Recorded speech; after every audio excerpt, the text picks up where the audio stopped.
Here is Aaron Rodgers on the Pat McAfee Show on Tuesday talking about Brock Purdy. He's phenomenal to watch here early. Early is what everybody says. Yeah, early, it's like I think people always have to have some sort of caveat. Like Kyle's such a great play caller, and he's got CM, CMC and Debo and Kittle and all these guys.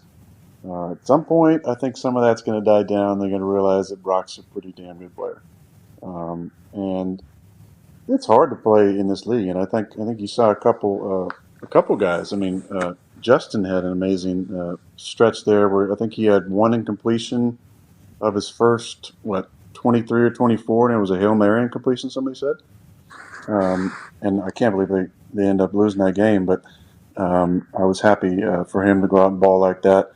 Brock has done some great things, and at some point people are going to be like, okay, well, maybe it's not just that Kyle's a great play caller and he's got these weapons, but you still got a guy who's got to pull the trigger every single time and make decisions. And I watched the game a couple weeks ago, and I thought he made like 3 or 4 really high-level throws, back shoulder throws and tight window throws, and then a couple look-offs.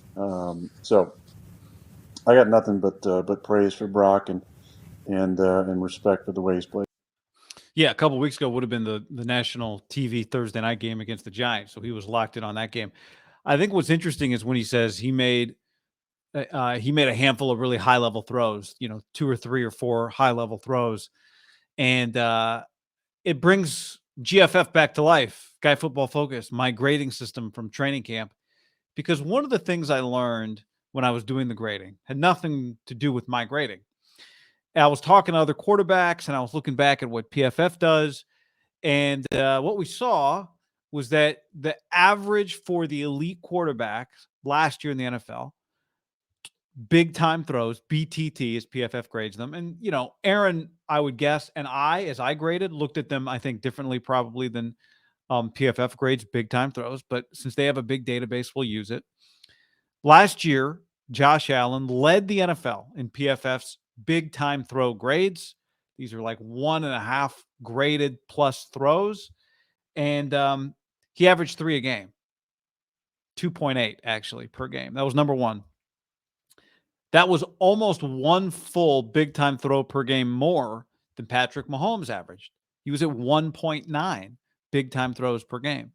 This year, through 4 games, Matthew Stafford leads the NFL. He has 12 big time throws. That's 3 big time throws per game. Now, this grade is not the be all end all, but one thing I discovered when I was doing grades every day at training camp, day after day, week after week for over a month, was that over time, these grades actually start to be reflective of what's happening. And if I told you that by far and away, Josh Allen made the most big time throws in the league last year, guess what? You'd go, yeah, I didn't need somebody to grade it to tell me that.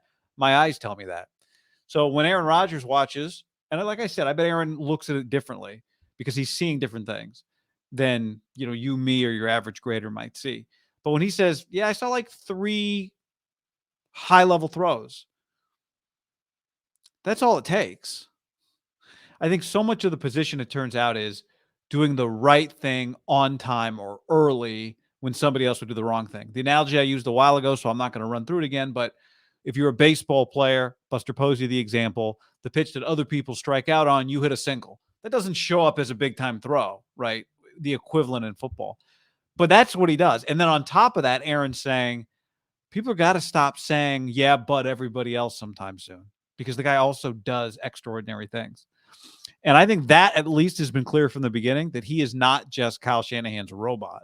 He does more than just exactly what Kyle told him or what Kyle wanted him to do, because the game starts, good players on the other team start running at you, your guy falls down, your guy misses a block, your guy gets beat, and now you got to make a play. And he's done it repeatedly. I think one of the interesting tests for this week is this is just the second time in his young career, just the second time that he's playing a team for the second time.